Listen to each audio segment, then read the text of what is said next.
So here's my Braitenberg biological cybernetics update.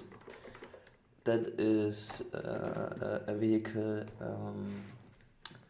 a multisensory vehicle. So you take a few random sensors, connect them in random ways to the motors here.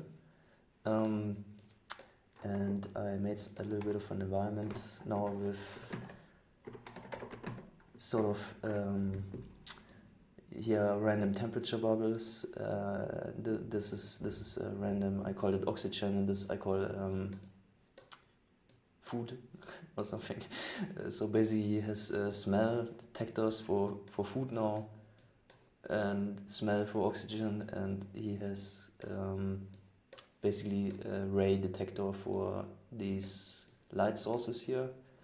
So they have slightly different sensor behavior. So the light is stronger depending on how you rotate it, but the food is diffuse. So you get a little bit of different things. And yeah, so it's I would say that's what Braitenberg was imagining. That's what you would be able to build. Now the next thing would be that you make this, of course, somehow with some evolutionary plan. It would be vehicle 6, that there would be some genetics here that would determine this, and then they would survive or something. Or you would need to think about how to model it or something. The easiest would be to play the game over and over with vehicles, of course, or something. But yeah, so I thought it was. Now I have another one where I spawn 3 at the same time. Or maybe it's too much, I'm not sure. But yeah, you can click on them, and they're sort of different. They're different guys. This one doesn't have so many sensors as the other ones or something. Yeah. It's less hectic, I guess. Yeah, I'm gonna go back to a single one. Yeah, that one is peaceful. It doesn't have a sensor for this cold thing, I guess. Does it? Yeah, it moves away from cold, I think. Yeah, so you see down here that this is the cold sensor. So yeah, when you click on him, like it's like in Dungeon Keeper, you click on a guy and you sort of get his internals.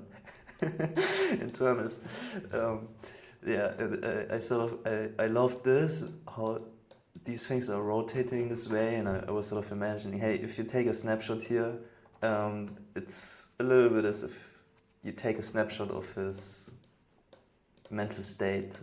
These are the sensors, and they're sort of like a kaleidoscope of pattern together that basically say what you're going to do here, or something, a little bit. And here you can also click and see what these things are doing. So yeah, I see from the colors. Yeah, this one is blue. I think this means that's a cold. Yeah. So he is going, and he actually likes cold now. I mean, he's kind of slow when it's cold. Yeah, and he's going intense when there's a light source. So if there's no light but cold, I guess he would just be stuck. Yeah, he would sort of have this loving behavior where he basically sort of keeps a certain amount of distance and so forth. And so yeah, I see down here that this one is going when I put him on the cold thing. So yeah, I would also be able to. Now here I have a. Yeah, that's the thing when you. Somehow, when you love something too much, you're just scared. That's because. It's because I have a minus sign for the sensors here for love. so that basically these motors just go backwards. So yeah, since he's inhibited by the cold, if I activate this cold thing, he's just moving backwards. Yeah, and something else that I discovered from this is that there's basically a class of mechanisms that need something like some internal arousal or something like that, or some intrinsic activity or something, and that is this element here. If I click it, he's going crazy. That's basically a dopamine trip or some amphetamine trip or something, perhaps. So you need this internal activity in order to get mechanisms that work by inhibiting something else. So I kind of internalized this because I wasn't able to make this guy move around without this internal arousal thing. So yeah, and when you move him here, yeah, okay, this. So yeah, that's my current. That was my multisensory vehicle there, and then I skipped all the Braitenberg vehicles at the moment, and I put my attention onto models of the cortex. Because the next thing is that sort of perhaps these kinds of things are a little bit like sort of insect-like brains and intelligences, where basically you have all kinds of labeled lines. Like these things could be genetically built,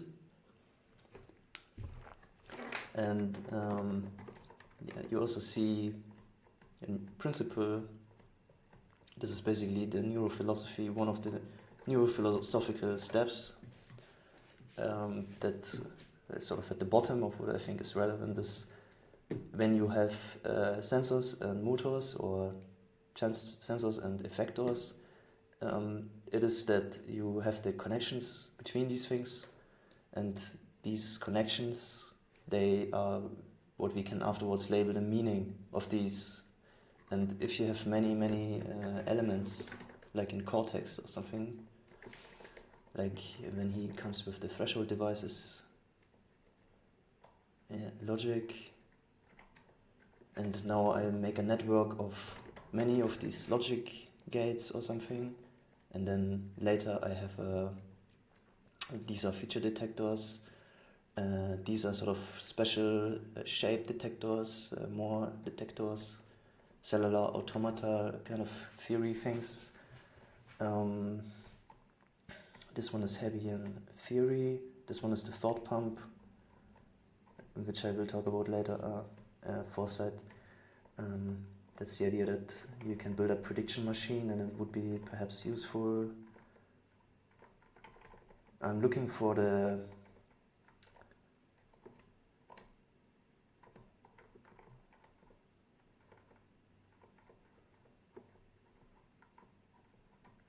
so yeah, here.